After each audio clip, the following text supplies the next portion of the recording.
السلام علیکم ورحمۃ اللہ وبرکاتہ۔ الحمدللہ والصلاة والسلام علی رسول اللہ، اما بعد۔ واجب الاحترام سامعین و سامعات، دارالتحقیق فیصل آباد اور مجلس تحفظ سنت پاکستان کے زیر اہتمام الاربعین فی الفتن یعنی 40 احادیث کے مجموعہ میں سے 31ویں حدیث پیش خدمت ہے، جس کا عنوان ہے دجال سب سے بڑا فتنہ۔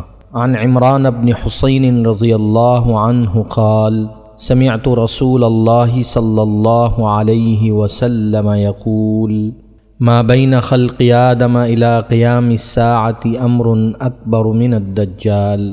حضرت عمران ابن حسین رضی اللہ عنہ سے مروی ہے کہ میں نے رسول اللہ صلی اللہ علیہ وسلم کو ارشاد فرماتے ہوئے سنا کہ حضرت آدم علیہ السلام کی پیدائش سے لے کر قیامت کے آنے تک دجال سے بڑا فتنہ کوئی نہیں۔ مذکورہ حدیث میں دجال کو تاریخ انسانیت کا سب سے بڑا فتنہ قرار دیا گیا ہے۔ دجال کی حقیقت اس کے لفظ سے ظاہر ہے، خود اس کے نام یعنی دجال میں اس کے فتنوں کا اصل سراغ چھپا ہوا ہے۔ دجال دجل کا مبالغہ ہے، یعنی انتہائی مکر و فریب اور حق و باطل کے مابین آخری حد تک کذب و تلبیس کا طریقہ اختیار کرنے والا۔ دور آخر میں خروج کرنے والے شخص کو دجال کہنے کی وجہ یہی ہے کہ وہ چیزوں کے ساتھ دجل کا معاملہ کرے گا۔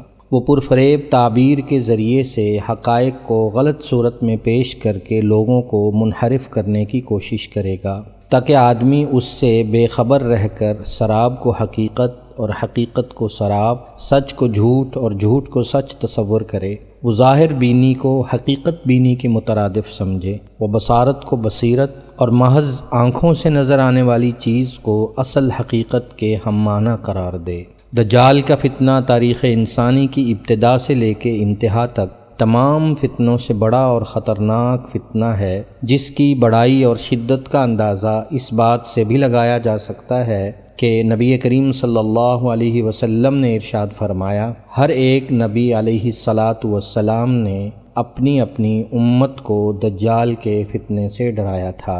اللہ جل شانہ ہم سب کو تمام فتنوں سے محفوظ فرمائے اور غلبہ اسلام کے لیے قبول فرمائے، آمین یا رب العالمین۔